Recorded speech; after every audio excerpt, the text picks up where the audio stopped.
মজা লাগতেছে। আর আমাদের মধ্যে কিন্তু লাইফ জ্যাকেটও আছে, এখন না একটু পরে করে নেবো, যে জায়গায় পানি বেশি, এই জায়গায় পানি কম, তারপরে লাইফ জ্যাকেট করা লাগবে না। লাইফ জ্যাকেট কিন্তু একটা অবভিয়াসলি আপনার লাইফ জ্যাকেটের সাথে করে নিয়ে আসবে। আর এই যে আমাদের সবচেয়ে মজার জায়গাটা দেখাই, এই যে আর একটা বোট যেতেছে, এই বোটের ঢেউটা আসবে, আমাদের বোটে লাগবে, আর জাস্ট ওয়াও ও ভাই, এই জিনিসটা আমার সবচেয়ে বেশি মজা লাগে। পানিগুলা গায়ে ছুটে আসে না, সেই লাগে। পানিগুলা কিন্তু অনেক ঠান্ডা, তারপরে আমি চিন্তা করতেছি যে আজকে এই পানিতে গোসল করবো, যদি আমি ভালো কোনো জায়গা পাই। জামা কাপড় নিয়ে আসলে তাও কোনো সমস্যা নাই, ভিজে জামা কাপড় পরেই করবো, কারণ এই জায়গায় যদি গোসল না করি তাহলে এই জায়গায় আসার মজাটাই পাওয়া যাবে না। আর সামনে বসে যেমন আমি মজা পাইতেছি, তেমন আমি কিন্তু অনেক রিস্কেও আছি, চারোদিকে অনেক পাথর। তো এই বোটটা যদি সবার আগে কিছুর সাথে বাজে, তাইলে উল্টে গেলে সবার আগে আমিই মরবো। তো যেমন মজা তেমন রিস্ক, বাট আমি লাইফের রিস্ক নিতে পছন্দ করি। আর আমি আজকে আমার লাইফে যে জায়গায় আছি পুরোটাই হলো রিস্ক নেওয়ার কারণে। আমি যদি আমার লাইফে রিস্ক না নিতাম তাহলে এগুলো কোনো কিছুই পসিবল ছিল না। তো লাইফে রিস্ক নিতে হবে, রিস্ক নিলে বেশি আর কি হবে, মরেই তো যাবে, বাট বাঁচলে বাঁচার মতো বাঁচতে হবে। এই যে আমি বাইক চালাই, এটাও কিন্তু একটা রিস্ক। আমার সবাই অনেক না করে, এমনকি আমার ফ্যামিলিও অনেক ভয় পায়। আমি যখন এই মোটো ব্লগিং শুরু করি তখন আমার অনেক বাধা আসছে, অনেকে অনেক কিছু বলছে যে রিস্ক এটাই যাওয়ার দরকার নাই, এত সহজ না, এত তাড়াতাড়ি মোটো ব্লগিং এ সাকসেস পাওয়া সহজ না, বাংলাদেশে অনেক মোটো ব্লগার আছে, তোমার মানুষ দেখবে না। বাট আজকে আমার এত সাবস্ক্রাইবার, মানে মানুষ এত ভালোবাসে, যেটা আমিও কখনো এক্সপেক্ট করি নাই। যেমন বলতে পারেন বাংলাদেশের 64টা জেলায় আমার সাবস্ক্রাইবার আছে, এমনকি এই পাহাড়িরা পর্যন্ত আমার ভিডিও দেয়। যেমন এই বোটালা কিন্তু একটা পাহাড়ি, উনি পর্যন্ত আমার ভিডিও দেয়। উনি এসে বলতে ভাই আমি তো প্রচুর বড় ভক্ত, আপনি গেলে আমার বোটেই যাইবেন।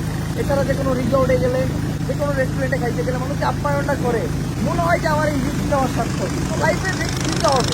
আর এখন আমরা যেহেতু অনেক চিকন একটা নদী পথ দিয়া, আমি সামনে বসছি, আমি মোটামুটি অর্ধেকের বেশি ভিজা গেছি, সব পানি এসে আমার গায়ে লাগছে। আর এই দেন এইখান দিয়ে উঠাটা অনেক টাফ, বাট এই বোটগুলোতে অনেক পাওয়ার, এটার ফলে ফুল পাওয়ার দিয়ে এই বোটগুলো উঠে দিতে পারে, অন্য সব বোট এখান দিয়ে উঠতে পারছে না। বাট ভাই অনেক রিস্কি, আমি তো অনেক জায়গায় ভয় পেয়ে গেছি।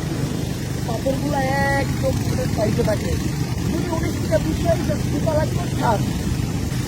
এখানকার বোট চালকগুলো অনেক এক্সপার্ট, অনেক পারদর্শী, ওনারা পাহাড়ি, যার জন্য এই নদীগুলো ওনাদের মুখস্থ, তো ওনাদের জন্য তেমন একটা প্রবলেম হয় না, তারপরেও মাঝে মধ্যে হয়ে যায়। আর আমি প্রথমে ভাবছিলাম যে ওইখানে মানে চা বাগান, আরে এই দেখেন পাহাড়িদের বাড়ি, ওদিকেও বাড়ি আছে, অনেকে দেখি এদিকে গোসল করে, মাছ ধরে, কাপড় চোপড় লাগতেছে, একটা দোকানও দেখা যায় পাহাড়িদের দোকান, পাহাড়িরা কেনাকাটা করে। শুধু ওইখানে নৌকাগুলো থামে না, তারপর আপনারা চাইলে থামাইতে পারবেন। আর এই জায়গায় নৌকাগুলো পাথরের সাথে লাগতেছে, আওয়াজ আসছে, ছোটো ছোটো পাথরের সাথে আওয়াজ আসছে, আওয়াজগুলো সুন্দর। আর এই দেন কোন দিয়ে উঠবো, পুরাপুরি পাথর, মাঝখানে একটুখানি জায়গা, এইটুক দিয়ে উঠতে হবে। আর ওই দেন থালা বাসন মাজতেছে পাহাড়িরা, গোসল করতে পারছে। বাট আমি অনেক এনজয় করতেছি, বেস্ট ফিলিং এভার। এই বাচ্চার মধ্যে কিন্তু কতই মুগ্ধ হয়ে গেছে। পর্যন্ত আসা সবচেয়ে বেশি রিস্কি জায়গা হলো এইটা, সাইডে বড় বড় পাথর, এতক্ষণ ছোট ছোট পাথর ছিল।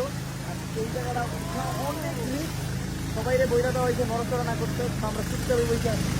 বাট আমার অনেক ভয় করতেছে, বাড়ি খাইলে উল্টে গেলে সবার আগে আমি পড়বো, পড়লে পানি তো কম, পানির জন্য মরবো না, মরবো হলো পাথরের জন্য।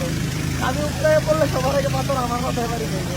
আর এই যে বড় বড় পাথর, এগুলো পাহাড়, ওই পাশেও পাহাড়, পাহাড় পাহাড় আর পাহাড়, মাঝখানে একটা নদী, একটা বোট, আর আমি, এটাই জীবন, এটাই লাইফ।